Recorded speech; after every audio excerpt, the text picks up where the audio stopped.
pare, 52 taon na ako.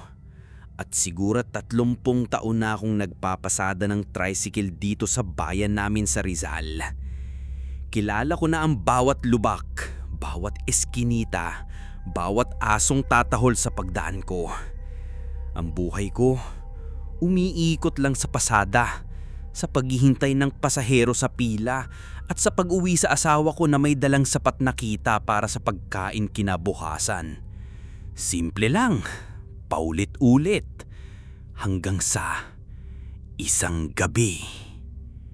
Mag-aalas 12 na noon, malakas ang ulan. Huling biyahe ko na sana pauwi. Papalagpas na ako sa may lumang sementeryo nang may pumara sa akin. Isang babae, nakatayo sa ilalim ng isang puno ng akasya, halos hindi makita sa dilim. Nakapayong siya pero nakasuot din ng isang makapal na alampay na tumatakip sa kalahati ng kanyang muka. "Manong, pasakay," sabi niya. Mahina ang boses, parang hangin. Medyo nag-alangan ako. Gabi na, liblib na yung lugar. Pero kailangan ko ng kita. "Saan po sila, ma'am?" "Sa may dulo lang ho ng kalsada ng Santolan, sa may malaking puno ng balete." Kinilabutan ako ng bahagya. Ang kalsada ng Santolan, lalo na sa may puno ng balete, ay iniiwasan ng mga driver paggabi. Walang mga bahay doon. Malawak na bukirin lang. Sabi-sabi ng matatanda, may nagbabantay daw. Pero pera yun. "Sige po, sakay na po." Tahimik ang buong biyahe.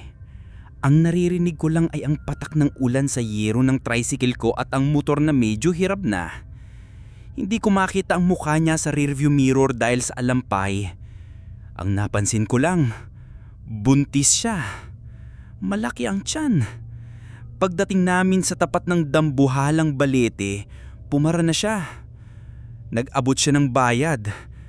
3 bagong-bagong 50 pisong papel. "Salamat po, Manong," sabi niya at mabilis na naglakad papunta sa kadiliman ng bukirin. Sinundan ko siya ng tingin hanggang sa lamunin na siya ng gabi. Kakaiba, pero siguro may kamag-anak lang doon. Inilagay ko ang bayad sa lalagyan ko at umuwi na. Kinaumagahan, maaga akong gumising. Gaya ng dati, kinuha ko ang kita ko mula sa pinagpasadahan kagabi para ibigay kay Elsa, asawa ko. Binuklat ko yung maliit na kahon kung saan ko nilalagay ang mga papel na pera. Nandun pa rin yung mga 20, 50 at 100 na ipon ko. Pero yung 350 piso mula sa huling pasahero ko, wala. Sa halip, ang nandoon ay 3 piraso ng tuyong dahon ng akasa. Kinuskus ko ang mga mata ko. Baka nananaginip pa ako. Dinampot ko. Totoong dahon. Marupok, kulay kape at may amoy ng mamasa-masang lupa. Imposible. Naaalala ko pa, bago at hindi lukot yung mga perang iniabot niya. Paanong nangyari to? "Tonyo, ano yan? Bakit dahon ang hawak mo?" tanong ni Elsa mula sa kusina. Wala. Nagkamali lang yata ako ng lagay." Pagsisinungaling ko. Itinapon ko yung mga dahon sa basurahan pero hindi maalis sa isip ko. Niloko ba ako? Nilagyan niya ng dahon ng kamay ko at pera ang kinuha. Pero imposible. Kitang-kita ko yung pera. Buong araw, habang nagpapasada ako, iniisip ko yon. Baka may salamang kero akong naisakay. O baka pagod lang talaga ako kagabi at namalikmata. Pinilit kong paniwalain ang sarili ko sa lohikal na paliwanag. Matanda na ako. Baka pumanaw na ang linaw ng mata ko. Pero habang pauwi ako ng gabi yon, dumaan ulit ako sa tapat ng sementeryo. Napatingin ako sa puno ng akasya kung saan ko siya sinundo. Walang tao. Pero sa ilalim ng puno, may nakita akong isang piraso ng tuyong dahon na umiikot-ikot sa hangin, na para bang may hinihintay.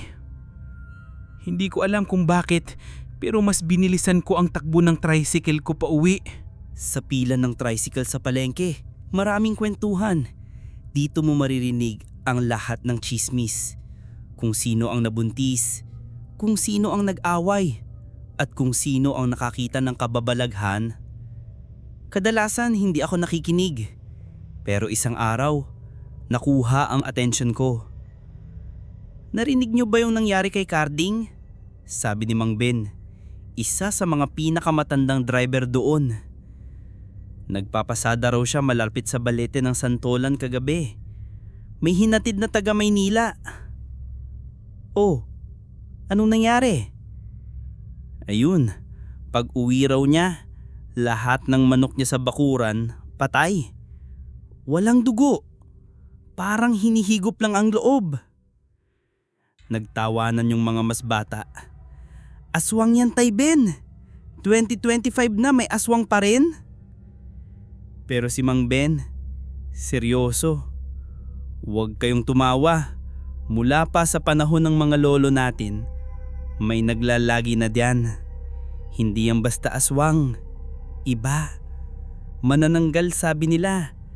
Kaya yung mga buntis sa lugar na yan, nilalagyan ng bawang ang mga bintana. At walang naglalakas loob na dumaan dyan paghating gabi. Nanlamig ang buong katawan ko. Manananggal. Buntis. Hating gabi. Yung babae. Hindi ako umimik. Ayokong pagtawanan. Ayokong isipin nilang naniniwala ako sa mga pamahiin. Pero yung mga piraso ng kwento, yung babaeng buntis, yung puno ng balete, yung dahon, parang mga piraso ng puzzle na dahan-dahang nabubuo sa isip ko. Ang payo ko lang sa inyo, sabi ulit ni Mang Ben, kapag may pumara sa inyo dyan sa gabi, lalo na't mag-isa't mukhang di pala kibo, tanggihan nyo na. Baka yan na ang huling pasada nyo. Nang gabing yun, umuwi ako ng maaga. Ayoko nang maabutan ng dilim sa kalsada. Pero habang nakahiga ako, iniisip ko, paano kung pumara ulit siya? Lumipas ang isang linggo na hindi ko na siya nakita. Unti-unti, kinukumbinsi ko ang sarili ko na nagkataon lang ang lahat. Chismis lang yung kay Mang Ben. Guni-guni ko lang yung dahon. Pero sa kaibuturan ko, may takot na nakabantay. At isang Biyernes ng gabi, nagbalik ito. Parehong lugar, sa ilalim ng puno ng akasya. Nakatayo siya, suot ang parehong alampay. Nagtaasan ang balahibo ko. Gusto kong bilisan ang takbo at lagpasan siya pero parang may sariling isip ang kamay ko at ipinihit ko ang manibela para huminto sa tapat niya. Parang may magnet na humihila sa akin. Manong, sa dati po, sabi niya. Hindi ako makapagsalita. Tumango na lang ako. Sumakay siya. This time, mas pinakiramdaman ko. Yung amoy niya, amoy ng bulaklak ng kalachuchi. Yung bulaklak na madalas itanim sa mga sementeryo. At ang lamig. Sa kabila ng init ng gabi, ang hangin sa loob ng tricycle ko ay biglang lumamig na para akong nagpasok ng isang bloke ng yelo. Sa rearview mirror, sinubukan ko ulit siyang silipin. Nakatakip pa rin ang mukha niya. Pero may napansin ako sa mga kamay niya na nakapatong sa kanyang malaking tiyan. Ang putla. Hindi ordinaryong putla. Parang papel. Walang bahid ng dugo. At ang mga kuko, mahahaba at medyo nangingitim sa dulo. Pagdating namin sa puno ng balete, nanginginig na ang kamay kong inabot ang sukli niya. Nag-abot ulit siya ng 350 piso. Bago. Pero this time, sinadya kong hawakan ang dulo ng daliri niya. Diyos ko, kasing lamig ng bangkay. Mabilis siyang bumaba at naglakad papunta sa dilim. Hindi ko na siya sinundan ng tingin. Pinihit ko agad ang tricycle at halos paliparin ko ito pa uwi. Sa bahay, tinignan ko agad yung bayad. Pera pa rin. Pero alam ko paggising ko kinabukasan, ang madadantanan ko na lang ay mga tuyong dahon. At hindi nga ako nagkamali. Naging isang uri ng sumpa ang mga sumunod na linggo. Tuwing Biyernes ng gabi, nandoon siya. Naghihintay. At ako, parang isang asong sunod-sunuran ay humihinto para isakay siya. Palagi kong sinasabi sa sarili ko na ito na ang huli. Pero hindi ko magawa. May takot pero may isang kakaibang puwersa na pumipilit sa akin. Isang gabi, pagkatapos kong ihatid siya sa puno ng balete, umubo ang makina ng tricycle ko at namatay. Ayaw mag-start. Kinabahan ako. Ako lang mag-isa sa madilim na kalsadang iyon, ilang metro lang mula sa lugar na kinatatakutan ko. Habang sinusubukan kong ayusin ang makina, nagsimula ito. Una, isang mahinang tunog, parang pagaspas ng malalaking pakpak, pero hindi tulad ng ibon. Mabigat, malakas, parang isang malaking kumot na pinapaspas sa hangin. Galing yon sa direksyon ng puno ng balete. Napahinto ako. Pinakinggan ko. Sinundan yon ng isang nakakahilakbot na tunog. Isang alulong. Hindi alulong ng aso. Mas mataas, mas malungkot, at puno ng isang gutom na hindi ko maintindihan. Para itong sigaw ng isang hayop at iyak ng isang tao na pinagsama. Napaupo ako sa kalsada sa sobrang takot. Yung mga kwento ni Mang Ben, yung manananggal, bigla na lang naging totoo. Hindi na yun chismis, yun yung naririmid ko. Yung halimaw na pinagsisilbihan ko gabi-gabi. Yung dahilan kung bakit amoy patay ang pasahero ko. Yung dahilan kung bakit laging buntis ang anyo niya. Hindi ko alam kung paano, pero biglang umandar ang tricycle ko. Siguro dahil sa takot ko o sa tulong ng kung sino mang santo na nagbabantay pa sa akin. Hindi na ako lumingon. Pinatakbo ko ito ng mabilis palayo sa alulong na yon, palayo sa kadiliman. Pero kahit nakauwi na ako at nakapasok sa bahay, naririnig ko pa rin yung alulong sa loob ng ulo ko. Kinabukasan, pagkatapos kong marinig ang alulong, hindi ako nagpasada. Nilalagnat ako sa takot. Sabi ko kay Elsa, masama lang ang pakiramdam ko. Paano ko sasabihin sa kanya na ang asawa niya ay tagahatid ng pasahero para sa isang manananggal? Pero kailangan kumain. Kinailangan kong bumalik sa kalsada. Buong linggo, umuuwi ako bago magdilim. Iniwasan ko ang Biyernes ng gabi. Pero noong Biyernes na yon, habang pauwi na ako, dumaan ang prosesyon ng Santa Cruzan. Na-traffic ako. At bago ko namalayan, hating gabi na. At alam kong huli na ang lahat. Dumaan ako sa tapat ng sementeryo. At gaya ng hinaasahan, nandun siya. Pero this time iba.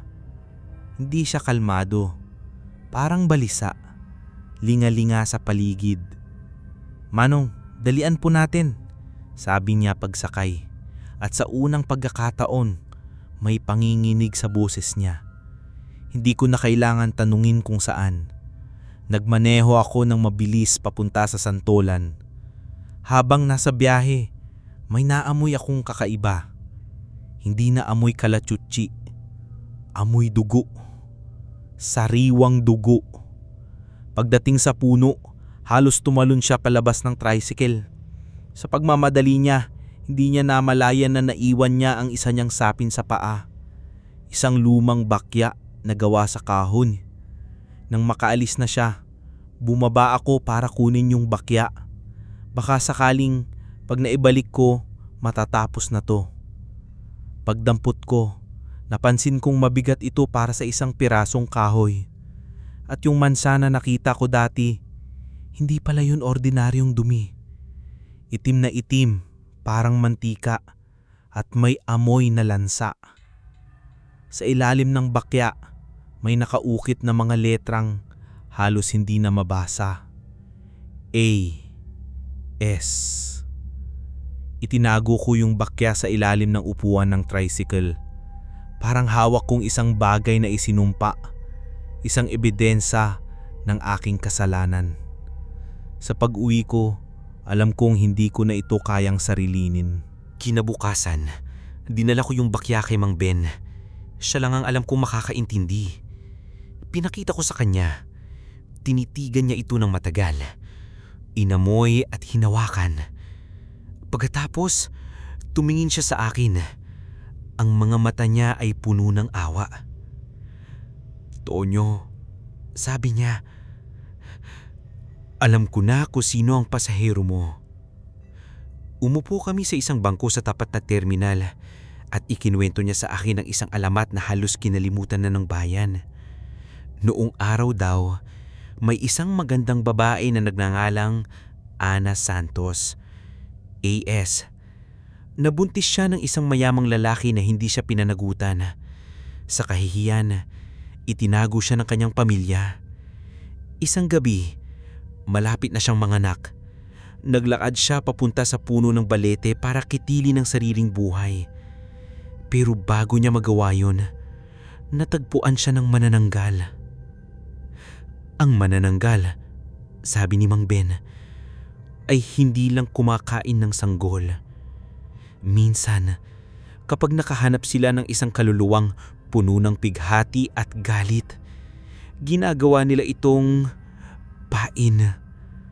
Isang multo na nakatali sa kanila.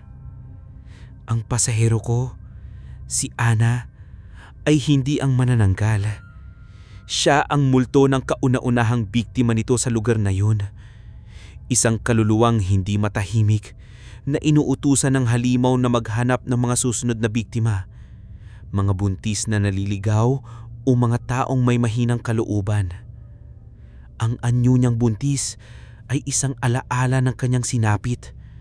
At ang biyahe, yun ang paraan ng manananggal para dalihin ang amoy ng mga biktima sa pugad nito. Ako, ang tricycle driver, ang nagsisilbing tagahatid ng kamatayan. Pero bakit ako? Tanong ko, halos maiyak na.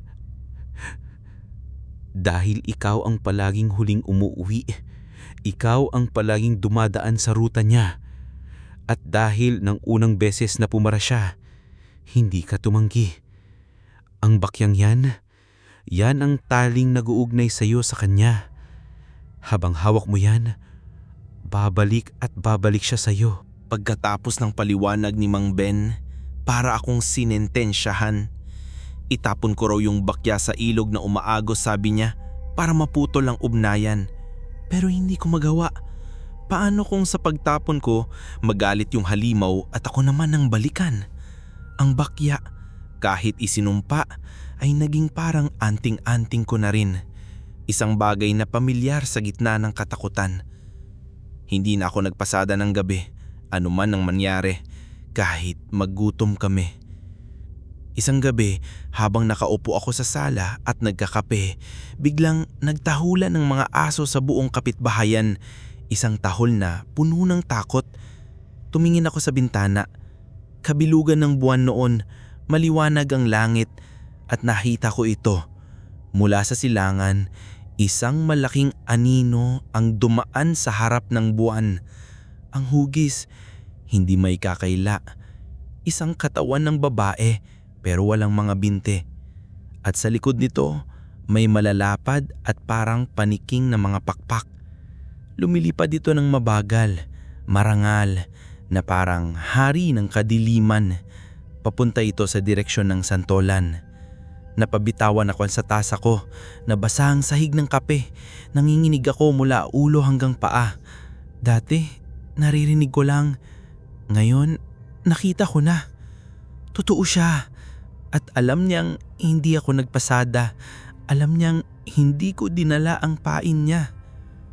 Para akong pisang bilanggong naghihintay ng kanyang parusa. Ang bahay ko na dati aking kanlungan ay naging isang basang hawla na anumang oras ay pwedeng basagin.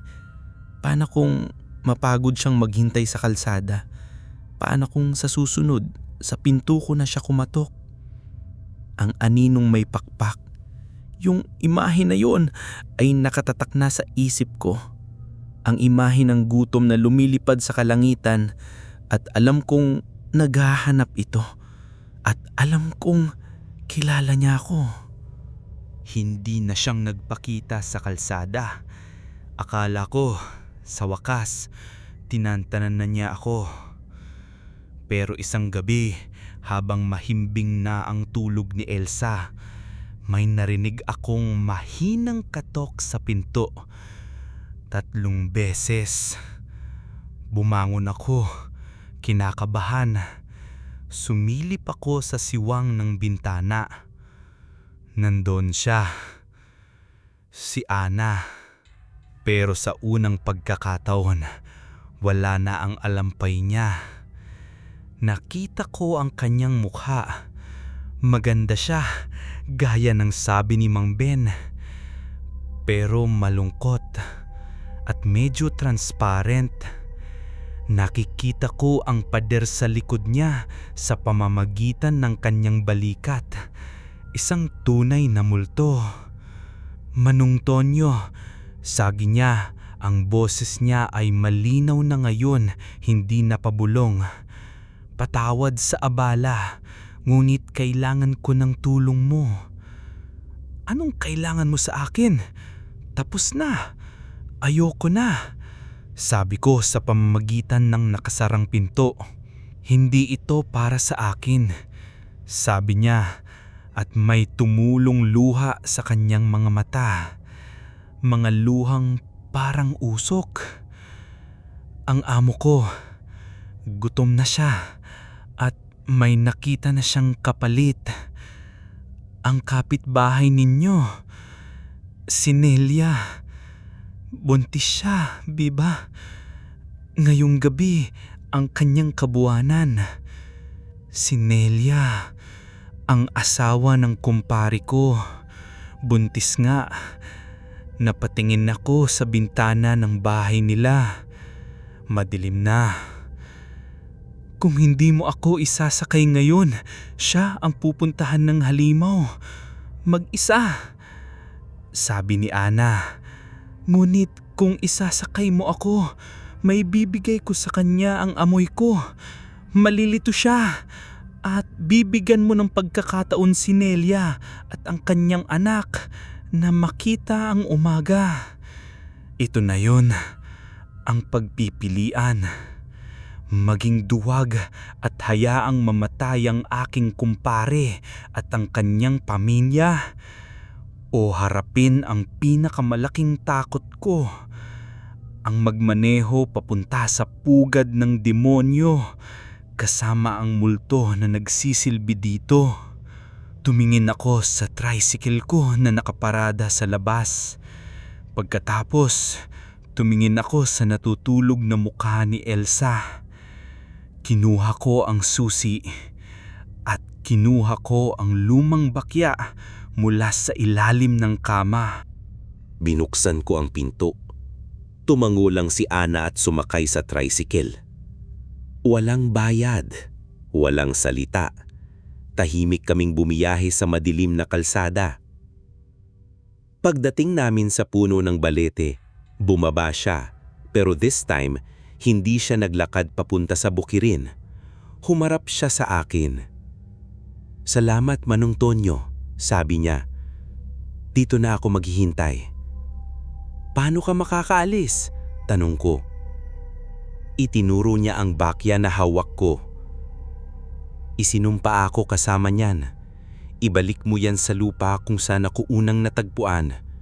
Sa paanan ng punong ito, pag nagawa mo yun, mapuputol ang tali ko sa kanya. Bago pa ako makasagot, narinig namin yung pagaspas. Malapit. Paparating na. Gawin mo na! Sigaw ni Ana. Bumaba ako ng tricycle. Nanginginig ang buong katawan ko. Lumapit ako sa puno at sa isang maliit na hukay malapit sa isang malaking ugat, inilagay ko ang bakya. Habang tinatabunan ko ito ng lupa, narinig ko ang isang nakakabinging sigaw mula sa itaas. Isang sigaw ng galit at pagkagapi. Paglingon ko, wala na si Ana.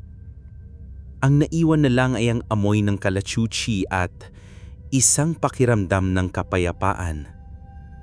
Nagmamadali akong sumakay sa tricycle at umalis. Hindi ko na nalaman kung ano ang nangyari sa manananggal. Hindi na rin ako nakarinig ng mga kwento tungkol sa mga nawawalang manok o mga kakaibang alulong. Si Nelia, nanganak na wisang malusog na sanggol na lalaki makalipas ng 1 linggo. Pero may nagbago sa akin. Nagpapasada pa rin ako pero iba na ngayon. Kapag sumasapit ang dilim, hindi na ako umuuwi kaagad. Naglilibot ako, lalo na sa mga muliblib na kalsada. Hindi na ako naghahanap ng pasaherong magbabayad ng pera. Naghahanap ako ng mga pasaherong kailangang ihatid palayo sa panganib. Mga naliligaw, mga natatakot, mga taong hindi dapat mapunta sa kamay ng kung anuman ang nag-aabang pa sa dilim. Hindi na ako si Tonyo, ang ordinaryong tricycle driver. Naging bantay ako, ang tagahatid, ang ferryman ng bayan at minsan kapag may sumasakay sa akin sa gitna ng gabi, hindi ko na sila tinatanong kung saan sila bababa. Dahil alam ko, ihahatid ko sila kung saan sila dapat magtungo. Sa liwanag.